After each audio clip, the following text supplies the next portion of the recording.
Graphic designing ಅಲ್ಲಿ text ನ curve ಮಾಡಬೇಕಾದ್ರೆ ರೌಂಡ್ ಕರ್ವ್ ಬರುತ್ತೆ.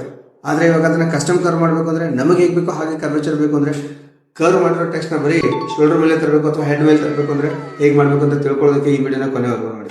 ಇಲ್ಲಿ ಮೈ ನೇಮ್ ಇಸ್ ಮೋನಿಕಾ ಅಂತ ಬರ್ತಿದ್ವಿ. ಇದನ್ನ ಇವಾಗ ಕರ್ವ್ ಅಲ್ಲಿ ಮಾಡಬೇಕು ಅಂತಂದ್ರೆ ಆಪ್ಸ್ ಒಳಗಡೆ ಹೋಗ್ಬೇಕು. ಆಪ್ಸ್ ಒಳಗಡೆ ಹೋಗಿ ಇಲ್ಲಿ ಮೇಲೆ ಟೆಕ್ಸ್ಟ್ ಪಾತ್ ಮೇಕರ್ ಅಂತ ಟೈಪ್ ಮಾಡಿ. ಇದನ್ನ ಟೈಪ್ ಮಾಡಿದ್ಮೇಲೆ ಮೊದಲನೇ ಆ್ಯಪ್ ಬರುತ್ತೆ, ಅದನ್ನ ಸೆಲೆಕ್ಟ್ ಮಾಡ್ಕೊಳ್ಳಿ.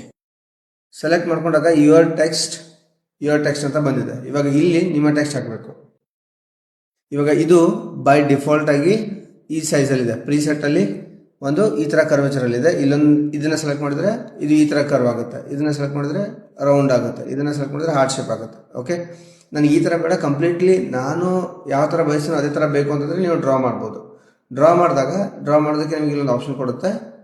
ಸೊ ಈ ವಿಂಡೋನ ಬಳಸ್ಕೊಳ್ಳಿ. ಫಾರ್ ಎಕ್ಸಾಂಪಲ್ ನಾನು ಇವಾಗ ಹಿಂಗೆ ಬರೆದ್ರೆ ಅದು ಈ ಥರ ಆಗುತ್ತೆ. ನಾನು ಇದನ್ನು ಹಿಂಗೆ ಬರೆದ್ರೆ ಅದು ಈ ಥರ ಆಗುತ್ತೆ. ಇವಾಗ ಇದರಲ್ಲಿ ನಿಮಗೆ ಚೇಂಜ್ ಮಾಡ್ಕೊಳ್ಳೋದಕ್ಕೆ ಮತ್ತೆ ಫಾಂಟ್ ಕೂಡ ಇಲ್ಲಿ ಅವೈಲೇಬಲ್ ಇದೆ. And size and then colour,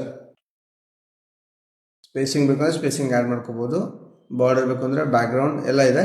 ಆಮೇಲೆ ಔಟ್ಪುಟ್ ಸೈಜ್ ಯಾವ್ದು ಬೇಕು ಅನ್ನೋದನ್ನ ಇಲ್ಲಿ ನೀವು ಸೆಲೆಕ್ಟ್ ಮಾಡಿಕೊಂಡು ಔಟ್ಪುಟ್ ಸೈಜ್ನ ತೊಗೋಬೋದು. ಇವಾಗ ನಾನು 512